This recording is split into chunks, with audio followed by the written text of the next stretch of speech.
You're listening to How We Got Here. I'm your co-host, Christopher McClellan, and I'm joined by the world's galaxy best ever co-host of the entire everything. Is that? I tried to outdo it from the last time. I think, how did I do, Christina? I think that was fantastic, and that's still going to remain true, I hope, moving forward in seasons moving forward, that is. Yes. But unfortunately, as far as co-hosts go, this is officially the last time we will be co-hosts. Major sad face. Well, so Chris, it is a major sad tell us what's going on. What's going on? Well, the analogy, it's time to tend to my own garden. And I've got a lot of projects going on, and this has been quite a wonderful experience to work with the folks at caregiving.com, get to visit with you and become friends, become best friends. But there comes a time in life, and as I approach my 65th birthday tomorrow, which will be February 18th, I've got some other things that I want to do, and it's kind of time to turn the microphone over. Well, we can hopefully get into some more details on what's next for you in a moment, but I'll just say that, as I always say to you offline, and certainly in recording, that it's just meant so much to me to be your co-host. I went into podcasting with minimal broadcasting experience. I hadn't picked up a mic since I was in college, so I really looked to you for advice, and you instantly made me feel comfortable day one, and I have just been so fortunate to, as your co-host, be a part of these conversations and witness your warmth to everyone. And you're just so comforting, and the way that you listen to people and hear what they're telling you and digest it, and then come back with such an empathetic response or question as a follow-up. I love your interview style, and it's just been such a delight to have those conversations with you. Well, I appreciate that. And this isn't a goodbye. It's just a kind of a so long for now. And we move on to other projects and other things in life. And for me, this has been a terrific experience, only because we get to talk to like-minded people. Because I think there's many things that's been proven true in the last two seasons of How We Got Here. It's our stories that connect each other. It's our stories where we find common ground with folks who we don't really know or haven't met before, but we meet in this vast network of caregiving, and all of a sudden there's that instant understanding of the journey that you've been on. Yeah, like you said, it's, goodbye for now, but not forever, obviously. I hope that we'll stay friends. I plan to stay friends with you anyway. Well, I'm sure you want to come to Barcelona and travel Europe with me. So, absolutely. Well, tell us a little bit more about some of these, next steps, this next chapter of your life, what you're going to be working on. I want to hear more. Well, I think a couple of things I'd like to say. This one of the many great experiences this past year was meeting so many of these caregivers who I hadn't had the chance before. The enthusiasm of Alexandria Drain and Jessica Zitter, the diversity of Jodi Ann Burry, Shane and Hannah. What a wonderful story, Shane and Hannah. But, one of the things that impacted me, one of the guests that impacted me was B.J. Miller. Yes, that was a wonderful conversation. Yeah, it was a wonderful conversation. And I've shared this with our listeners here on How We Got Here and on my Healing Ties podcast. This past year, health-wise, has been a challenge for me. It's been about a year ago since my heart procedure. Thankfully, I'm feeling pretty good. But I really believe in for my 10 years or so of advocating as a caregiver, both caring for Richard I learned more in this past year about what it meant to be a caregiver when I was on the other side of care. Mm-hmm. And then my story pales in comparison to BJ's story. But when you've had the opportunity to be in a position to where you need care from somebody else and you have to ask for care from somebody else, it puts a whole different perspective on your role as a caregiver. And that's not to discredit any situation or any story. There's so many instances now that connected, like, why didn't Richard do this? Well, one of the reasons Richard didn't do that, or whatever that I was asking him to do, he was the one going to the radiation treatments. He was the one taking the medicine. I was kind of the co-pilot, and I had never really understood what that role as a co-pilot. I never really understood what it meant to internalize your mortality. Because anytime one of those heart palpitations happened, when I went to go to bed one night, this could be it. You put your advanced directives out on your table, on your desk, because you don't know if you're going to wake up. And it's these conversations with BJ and thinking about what it's been like for me to ask for care. It's just this whole role kind of connected for me,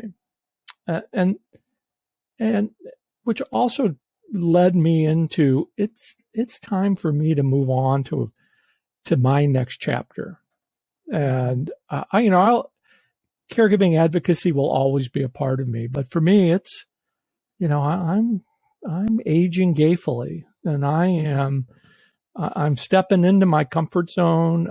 I wanted to get in. I want to get in, even in the middle of COVID. I want to get into I want to get into travel. I want to go out and find people to interview and talk to, not only here domestically, but in Europe.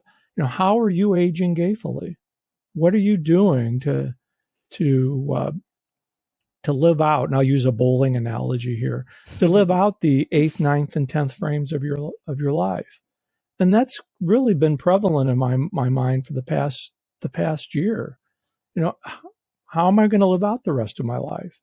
And when I will need a caregiver, I'm going to be in a better position to understand what their emotions and feelings are, because I've had to look at my mortality. Yeah. Well, being your friend or being along your side through your own personal health journey, and even to the loss of your sister, I hope you don't mind me also bringing that up in the context of this conversation. Yeah. But you've been through a lot in the last year, and it's those types of, whether it's a health event that happens to you, whether it's a loss, whether it's a caregiving situation. I mean, you have no choice but to gain perspective, I think. Right. And, I appreciate you mentioning my sister, because I know how much she meant to you. Very much so. And, to be there with her when her life transitioned, and to share that experience with her kids, who are all adults, or my nieces and nephews, who were looking to me. I had my own emotional attachment here, but, I don't know, thankfully, if this is that's the right of being there when somebody has died before, where I could kind of help them through this. Yeah. And that's something that will always, I'm very grateful for that. But there comes a time when enough's enough, and you have to move on and do things for yourself. Because I'm real good at taking care of other people. I haven't been very good at taking care of myself, but aging gayfully will help do that. And it's kind of a play on words, because I identify as a gay man. But you think about what the word gay meant in the 30s, 40s, 50s, and somewhat into the 60s. It meant happy, carefree, And I think that's how everybody wants to age, wants to live life. And the parallel with caregiving is there, because when you get right down to it, there's no gender boundaries, orientation boundaries, economic boundaries with caregiving. Everybody's impacted by it, but we all just want to take care, love and care for the person as best as we can with as little drama as possible. So I'm off to this whole new endeavor, brand, however you want to target. And it's to me, it's living out influencer. It's living out the 8th, 9th, and 10th frame of my life. And I hope I get extended play, but I don't know. But it connected me. This just to come full circle back to Richard. It connected me because while he and I talked about death and dying, and I knew exactly what he wanted upon the time of his death, I never really, you can't put yourself in somebody else's shoes until you're in them, until you're facing that issue. And that, that's just been such the eye-opening experience for me this past year. And that's why it's like, I could continue doing this with you for the rest of my life, but I have to, I've got to move into my 8th, 9th, and 10th frame, and that's going to be aging gayfully. So. Absolutely. Well, I am very proud of you for making that decision for yourself. I know when we had that conversation a couple months ago, I'm sure it was difficult to break the news. It was. But I was just so happy for you, knowing that you're going to be putting yourself first in this next chapter of your life, and you're going to be pursuing creative endeavors that, fulfill a different part of your soul and bring you joy. Yeah. And, another one of the great things about this is, I've reconnected with close friends along this journey the last couple of years. And even, I'm just going to call him out, even though he's not on the screen right now. My friend Bill, we hadn't connected for a while, and we got connected because of the work that I was doing with caregiving. And it comes back to those stories where people are, you always feel that connection. And I'm thankful for that. And in fact, on my 40th birthday, which was 25 years ago, and the hair was here and not here, but that's a whole other story. my first bow tie, I'm going to move my beard, was given to me by Bill. There it is. Aww. Yeah. That's on my 40th birthday. So, and I've kept What's that. What's the design? I can't see it on my It's screen. A paisley. It's a red nice. And yellow paisley. I should have trimmed a little bit better, but it's just these, it's these mementos that you have in life that are meaningful, and these stories that we share, and that's why, that's why we all connect. Mm-hmm. Well, if I heard you correctly in everything you just said, caregiving.com/myself mainly brought you and Bill back together, correct? It's a marriage made in heaven. Yes. Well, it has been so much fun working with you and Bill. Yeah. I've learned so much, and you both became very fast friends in this process, and you mean the world to me. Well, likewise. So, ditto. Yeah. As I'm dating myself again. I think ditto. That is Patrick Swayze in Ghost. There we go. Ditto. That classic movie. I haven't seen it in a long time. It is a classic movie for sure. So, well, any other parting words, Chris? I'm excited to introduce the new co-host because she was a guest on season 1, and she's got a beautiful story as well.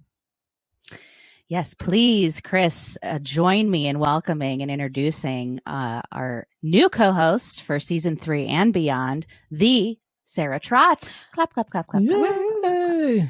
Here Hey, she Sarah. is, folks. Here I am. How did I get here? Here I am now. Yeah. Well, we already know how you got here because you answered that in our first season. But tell us what's changed since we've had you on. I'm so excited to be here. I'm thrilled. I can't believe I'm here, and a lot has changed since we recorded that episode. I'm now the associate editor at caregiving.com. Woohoo! Woo, we love it. It's been so wonderful having you these last, what has it been, already 3 months?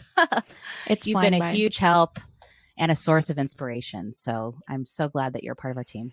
Oh, well, thank you. I'm so excited to be co-hosting the next season, and now as an associate editor with caregiving.com. And I'm really leaning into this space this year with caregiving and advocacy, and a lot has changed over the past couple months. My dad passed away. He fought a 6-year battle with ALS, and I feel like I'm honoring him and his legacy through being a co-host on this podcast and talking about caregiving issues and important topics relating to ALS. So it's an honor to be here. I'm really excited.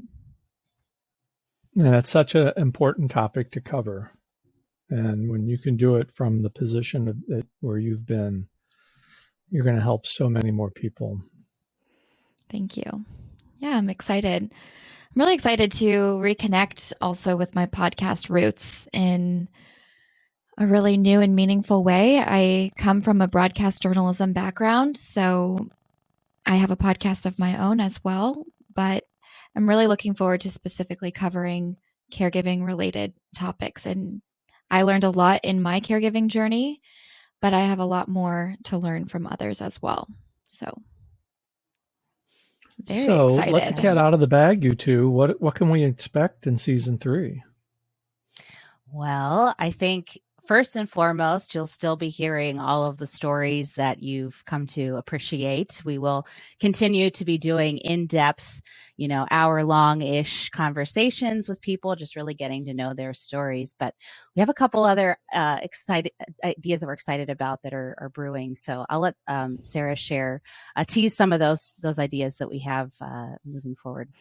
Well, offline, I feel like Christina and I are although we've only met in person once, we have this great synergy. And I think we're really excited to bring this fun spirit to talk about caregiving and to have serious conversations, but also kind of bring a unique twist to it.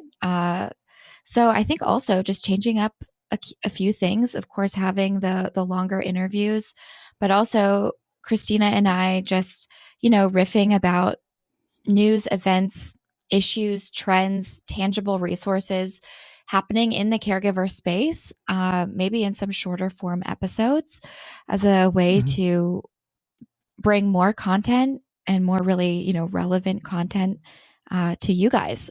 So we're open to hearing new ideas and what our listeners want. But yeah, we have an exciting opportunity ahead of us. Yeah, and I for one, am looking forward to what you just mentioned as far as doing some deeper dives, digging into the news and trends around caregiving, because while I am the editor of the site and I have a pretty good pulse on the caregiving space, there's still so much that I want to learn more about and talk about. And I'm just really looking forward to the opportunity to grow that muscle or develop that muscle with you, alongside you too, especially since you are, if I may, newer to the caregiving space, at least formally in your profession. So it's going to be really exciting to see how you learn and grow through that process, as you already have, of course, producing content for the site. So yeah, it's going to be fun. So what was fun during our first the episode that we recorded with you, Sarah, was and this is from even me being the co-host, but observing. I saw the two of you connect during that podcast. It was very obvious to me that that there was some synergy there, and I think I mentioned that to Christina right after we got off. Oh, you did. Yeah, so there's some synergy that you two are going to connect, and that's why I just think this is such a perfect fit. Well, we've become friends. We work together, but we also have become friends and have bonded over similar interests, and really excited to bring Christina out to the West Coast in a couple weeks. So may even have to stay tuned for a special episode in person with the two of us and Bill. With Bill. Yep. Ugh. We wish you could join us, Chris. Well, if you're coming to Spain. Well, actually, Sarah and I might take a trip out there. There you go. We can meet you on the Mediterranean. Right? Maybe we'll do our podcast out there. This is our pipe dream. Christina and I want to live in Barcelona together and work for caregiving.com, and maybe experience and explore what caregiving looks like in another country. International coverage. We're going global with caregiving.com. Yes, baby. Well, I just might have beaten you to the punch there, but that's okay. So, well, you can start making the connections for us in Barcelona, so that way, when we're ready to launch this project, we have a funnel of folks that we can talk to. There we go. It's all about collaboration. Mm-hmm. So you can't get rid of us yet, Chris. We're coming. He's like, that is not what I'm doing. That is nowhere in the plan. This friendship is secure for a long time, and I don't know. Maybe you'll have me on as a guest somewhere down the road. You never know. Absolutely. I'll let Christina and Sarah ask me the questions. So we would love to. We should put you on the other side of the interview table. We can talk about aging gayfully. Sure. Mm-hmm.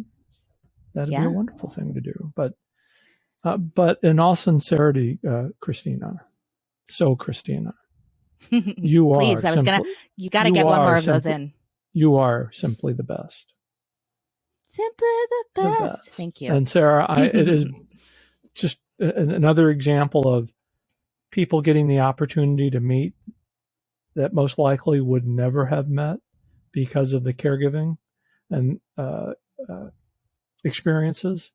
And that's one of the utter joys of this vast community, is you get to meet people from diverse backgrounds and cultures, and all of a sudden you connect through your story. So, and I know this is going to continue to be a big success for caregiving.com. Thanks, Chris.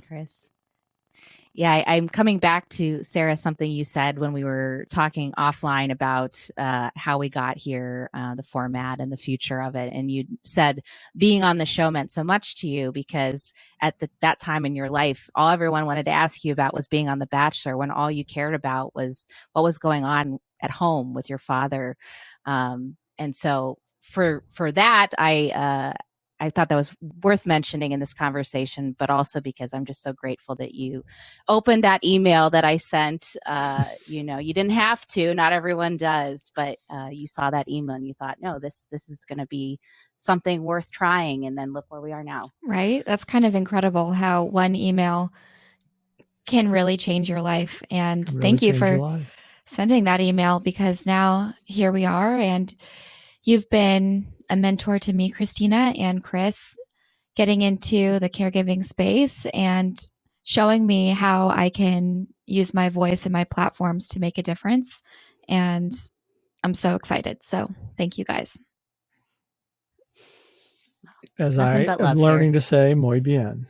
Muy bien. Good practice. Yeah, well, sooner or later I'll be able to get 4 or 5 Spanish words in a row, but we're getting there. So don't want to rush into anything. It is my birthday, by the way. So happy birthday! Thank you. So, happy birthday. So Christina, I guess we should say How We Got Here is produced and edited by Bill Oddman from Oddbox Productions. And social media is primarily by me, with help on the design end by Michelle Lacouture. And How We Got Here is a production of caregiving.com and the Whole Care Network, at least seasons 1 and 2, and sponsored by Anthem. who are also coming on as a sponsor for season 3. So let's preemptively give them a thank you. Yay. And then we are on social media @_HWGH pod on Instagram and Twitter. Sarah, will you take us out? I will. Stay tuned for season 3. We can't wait.